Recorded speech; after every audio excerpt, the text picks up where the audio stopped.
Thank you so much.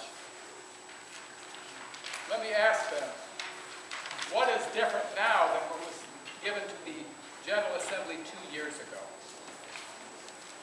Now you've got to let everybody speak, okay?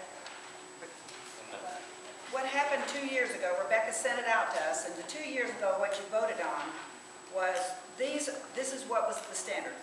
Those who are called to ordain service in the church by their assent to the constitutional questions for ordination and installation pledge themselves to live lives obedient to Jesus Christ, the head of the church, striving to follow where he leads through the witness of the Scriptures and to understand the Scriptures through the instruction of the confessions.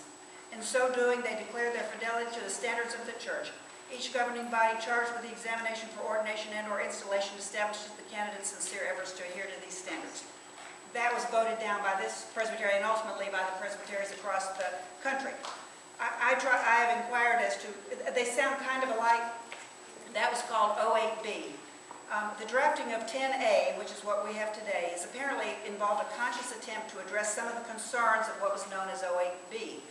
And while they both address submission or obedience to Jesus Christ, and with hope that I don't sound like a 1 Corinthian, I do want to point out that the current ordination standard does not mention Jesus Christ, but this does.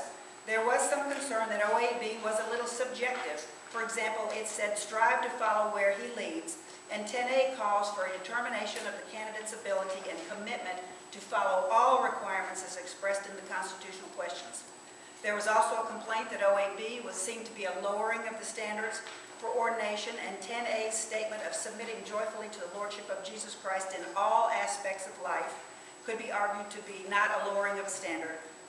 Like 08B, 10A refers to the constitutional questions, but 10A does not focus on them exclusively, but goes on to state that the governing body shall examine each candidate's calling, gifts, preparation, and suitability for the office. So it looks like a more encompassing thorough examination, so that's what I would say. Looks different than it looked 2 years ago. Next.